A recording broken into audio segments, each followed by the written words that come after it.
I think we should do a very detailed session on this. And it's an amazing question which people should ask, simple questions which actually go to the core purpose of life तक का जाने वाला सवालों में से एक है. खिलाफत का मतलब होता है कि जब अल्लाह से डरने वाले प्रूवन रिकॉर्ड के साथ लोगों को पता हो कि ये वाकई अल्लाह से डरने वाला अपने मकसद में, इल्म में, अपने तकवा में, अपने मामलात में, अपने मकसद में बिल्कुल क्लियर अल्लाह रसूल के ऊपर हमें आखिरत की गारंटी जो है ना इसके पीछे चलने में मिल सकती है. वो लोग इकट्ठे हो जाएं और वो लोग फ़ैसला करें आपस में मिल के कि कौन और कैसे ये अमूर चलाएगा. और किसी भी लेवल के ऊपर चूँकि वो अल्लाह से डरने वाले और आलिम और मुदब्बर लोग होते हैं, वो ऐसा कोई कानून नहीं बनाते हुए जो कि अल्लाह और उसके रसूल सल्लल्लाहु अलैहि वसल्लम से किसी भी लेवल के ऊपर अपने फ़लसफ़े में, अपने मामलात में, उसके प्रोसेसेस में, उसके फ़िक़्ह में किसी भी लेवल के ऊपर काउंटर नहीं करेंगे.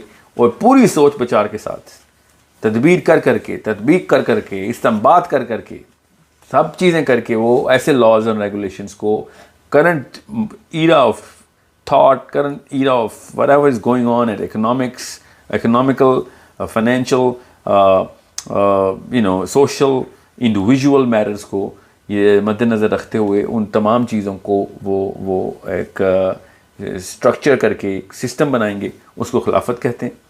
और डेमोक्रेसी होती है कि every Tom, every Dick, every Harry is going to come in. जितने भी लोग हैं, चाहे वो जाहिल है, चाहे वो पढ़ा लिखा है, चाहे वो आलिम है, चाहे वो फाजिल है, चाहे वो कभी स्कूल गया है नहीं गया, every person in the community जिसकी उम्र 18 साल फॉर सम रीज़न जिसकी कोई साइकोलॉजी भी नहीं प्रूवन कि 18 साल हो गई है, ठीक है. वो ये सोचें कि अमेरिका में 21 साल से पहले आप शराब नहीं खरीद सकते क्योंकि आप इस काबिल नहीं हो, मगर आप वोट डाल सकते हैं 18 साल के बाद. सो कोई साइकोलॉजी नहीं है कि 18 साल उम्र हो गई फॉर सम रीज़न तो आप उम्मत के तमाम अमूर का फ़ैसला करने के लिए वही वेट रखते हैं और सब लोग इकट्ठे हो जाएं.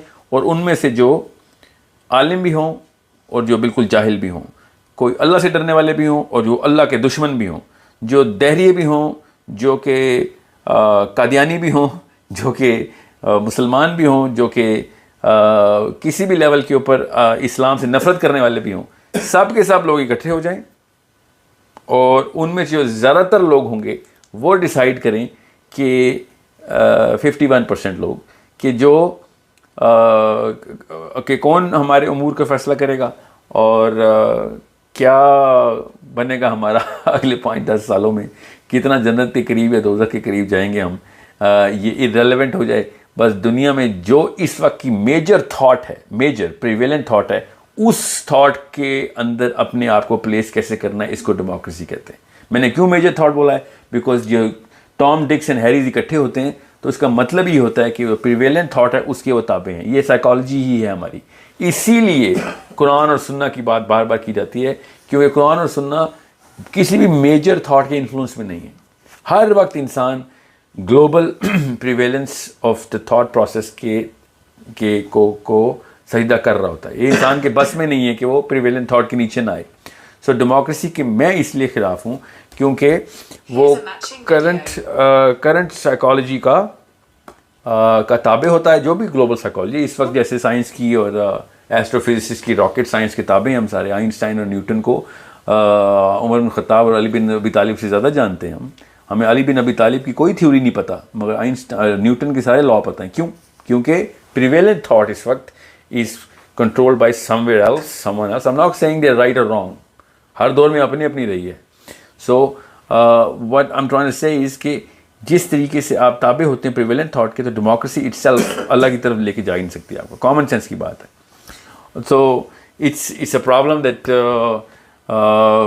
एक और एंगल से मैं बता रहा हूँ. मोरालिटी का ग्राफ जो है ना, मोरालिटी का ग्राफ ये नीचे से नीचे जा रहा है. इसके लिए आपको रॉकेट साइंटिस्ट होने की ज़रूरत नहीं है. कॉमन सेंस की बात है. पिछले कुछ 100 साल, 500 साल, 800 सालों से, 1000 एक्चुअली 1300 सालों से ले लें, कुरून उला के ख़त्म, ताबेइन के मरते ही जो है ना मोरालिटी पर कैपिटा नीचे से नीचे जा रही है, और हम पावर पर कैपिटा ऊपर से ऊपर दे रहे हैं, बिकॉज डेमोक्रेसी का मतलब ही पावर टू द पीपल है।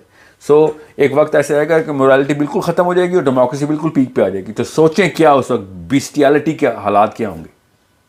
बिस्टियलिटी का मतलब होता है ऐसी हैवानियात होंगी, मगर चूंकि सारे ही हैवान होंगे तो सबसे कम हैवान वाले को नेचुरल, क्योंकि अंदर तो अल्लाह ने मोरालिटी हल्की सी डाली हुई है ना, और हमें पूरी डाली, इसको हमने हल्के से हल्का कर दिया हुआ है। सो बिस्टियलिटी इस लेवल पे होगी जैसे इंसेस्ट आम हो जाएगा। अभी पता 23 मुल्कों में इंसेस्ट की मूवमेंट चल रही है। स्वीडन में एक मूवमेंट शुरू हुई जिसकी बेस के ऊपर उन्होंने एक पूरा रेफरेंडम करवाया LGBT का, जिसकी वजह से सारी LGBT मूवमेंट स्टार्ट हुई है। जर्मनी में इस वक्त जो उनकी सुप्रीम कोर्ट है उसके 9 जजेस में से 4 and 4 स्प्लिट हुई थी। एक स्प्लिट कह रही थी कि इंसेस्ट को हमने आम नहीं करने देना, लॉ में नहीं लाना। ये LGBT मूवमेंट के अगले साल ही, अगले महीने ये हुआ है। और जो बाकी के थे वो कह रहे थे कि हमने करवाना है। सो जो 9th जज था उसको उन्होंने कहा कि आप क्यों डिस्प्यूट कर रहे हैं, तो ही सेड कि मेरी उस क्लस्टर से बात चल रही है उन जजेस से कि जो ना कर रहे हैं, और उनका रैशनल बड़ा स्ट्रांग है। और वो क्या रैशनल दे रहे थे जो इंसेस्ट के ख़िलाफ़ थे, कि साइंस के रिजल्ट्स अभी तक आए नहीं हैं कि जेनेटिक जो जीन है वो रिसेसिव है या डोमिनेंट हो जाएगी अगर हम माँ बेटे की शादी करा दें या बहन भाई की शादी करा दें, तो ये ना वो डोमिनेंट हो जाए वो जीन, तो बीमारियाँ हो जाएं। इस बेस के ऊपर वो इंसेस्ट को आम नहीं उस पर वो वीटो कर रहे थे वो जजेस। सो अगर वो साइंस के रिजल्ट्स अगर ऐसे आ गए कि उससे बीमारी ऐसे आगे नहीं जाएगी तो वो भी यस कर देंगे। LGBT का बिल कैसे पास हुआ था सेनेट में? You think people don't know? आपको खुद पता होना चाहिए कि किस तरीके से इस तरीके ये वाले जो बिस्टियलिटी के लॉज हैं वो तक पूरे आवाम ने ऐसे एक्सेप्ट करवाएं। Even though most of America does not even believe in LGBT, उसके खिलाफ भी उसी तरह मूवमेंट होती है। बट यही तो power of democracy combined with the lowest possible brink of morality जिस पे हम इस वक्त बैठे हुए हैं, इसका कॉम्बिनेशन से इस तरह के समराज होते हैं। और मैं सिर्फ एक एक्सेप्शन नहीं बता रहा हूँ, LGBT का तो एक साइकोलॉजिकल रिपल्शन है मुस्लिम उम्मा में, इसलिए मैंने आपको किसी एग्जांपल दिया, वरना और बड़े काम हैं जो कि अल्लाह रसूल के ख़िलाफ़ हमने कर दिए हैं, इसकी रिपल्शन ही नहीं है हमारे अंदर।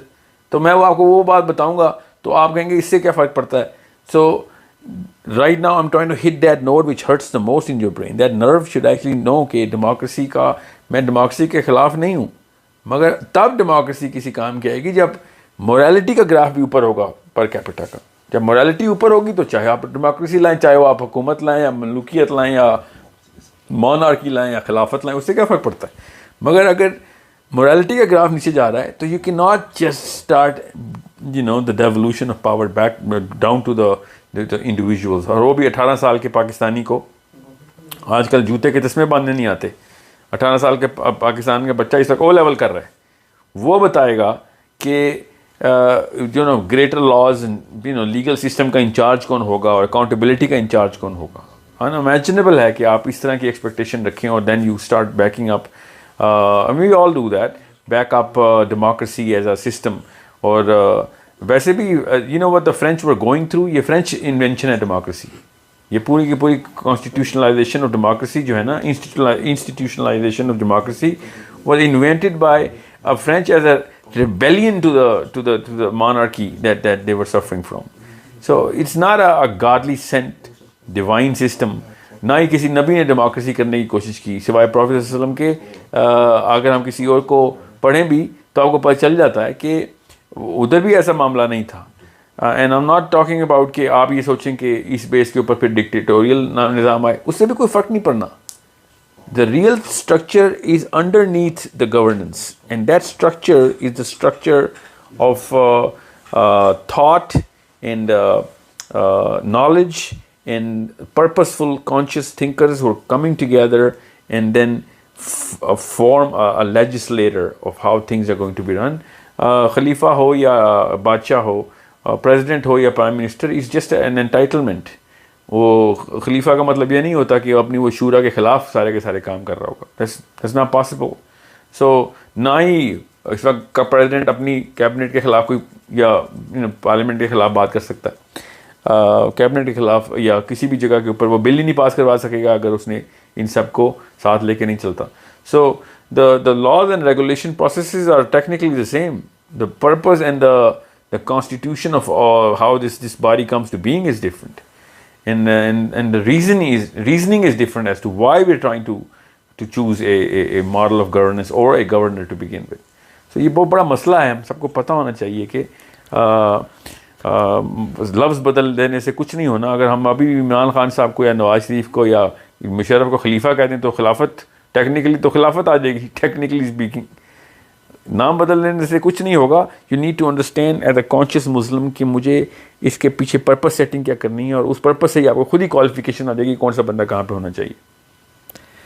इस्लामिक डेमोक्रेसी का जिक्र होता है कि वो बेसिकली जिस तरह जो प्राइम मिनिस्टर है वो खलीफा है और पार्लियामेंट जो है वो शूरा है. तो जी मैंने अभी यही बताया ना कि द हायरार्की ऑफ प्रोसेसेस वही हैं क्योंकि वो नेचुरल साइकोलॉजी को एड्रेस करते हैं. तो इसका मतलब है कि अगर डेमोक्रेसी मोरालिटी को नीचे नहीं लेके जाती है, और हम जिस तरह हम डेमोक्रेसी का या खिलाफत का मोरालिटी से कोई ताल्लुक नहीं ना. मोरालिटी असल में आपने शुरू में ये बात बोली थी कि जो डेमोक्रेसी है वो मोरालिटी को नीचे लेके जा रही है. नहीं, मोरालिटी तो हम वैसे ही नीचे लेके जा रहे हैं. Democracy power to the people है ना. जब पीपल सारे के सारे करप्ट हो ही जा रहे हैं, पर कैपिटा करप्शन ज़्यादा हो रही है ना, नॉलेज कम हो रहा है, इंफॉर्मेशन ज़्यादा हो रही है, इतनी सारी नफसानी अवेलेबिलिटी ऑफ थिंग्स ज़्यादा से ज़्यादा बढ़ रही है, तो ज़ाहिर है फिर हमने पर्पस से दूर ही होना है. तो डेमोक्रेसी का कसूर तो नहीं है ना फिर, तो ये तो लोगों का कसूर है. मैं ये बता रहा हूँ कि उन लोगों का कसूर है कि जिनको ये नहीं पता कि मोरालिटी नीचे होने से आप ऐसा इंस्ट्रूमेंट नहीं इंट्रोड्यूस कर सकते कि जो सबसे लोएस्ट कॉमन डिनोमिनेटर को भी वही पावर दे रहा हो. जब हमें पता है कि बुराई आम हो गई है तो फिर आम लोगों को मत बताएंगे कि हमारा गवर्नर चूज़ करें ना, वो तो खवास तक ही रखें. ये तो और ज़्यादा रीज़न हो गया डेमोक्रेसी के खिलाफ जाने का कि मोरालिटी बिल्कुल ज़मीन पे ले आए हैं. जब पता है कि आवाम उस लेवल पे आप करप्ट है कि जिस लेवल पे पिछले 100 साल पहले इमेजिन भी नहीं कर सकते थे हम. हमारा बच्चा इस वक्त चोरी चकारी के प्लानिंग करने की PhD कर रहा है. बच्चा छोटी से छोटी चोरी और बड़े से बड़ी चोरी भी. पहले तो सिर्फ बुजुर्गान का काम था फ्रॉड करना, बुजुर्गान का काम था 2 नंबरी रिश्वत और ये वो. At this age the factor of how naive a human being was जो बहुत ज़्यादा था पहले. People did not even know of the crimes जो कि इस वक्त के बच्चे मास्टर कर चुके हैं.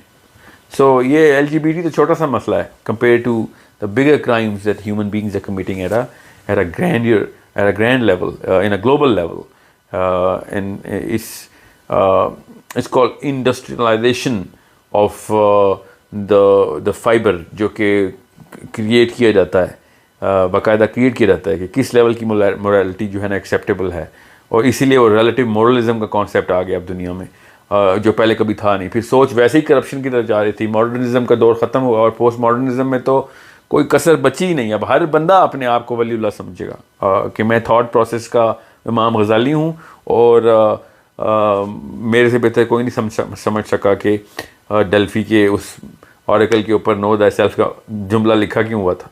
सो it's a bigger problem. We better understand कि किस लेवल पे हमने कौन सी इंस्टीट्यूशन को यूज़ करना है. डेमोक्रेसी का इंस्टीट्यूशन इस लेवल की मोरालिटी के ऊपर एक बहुत बड़ा साइड इफेक्ट क्रिएट करेगा.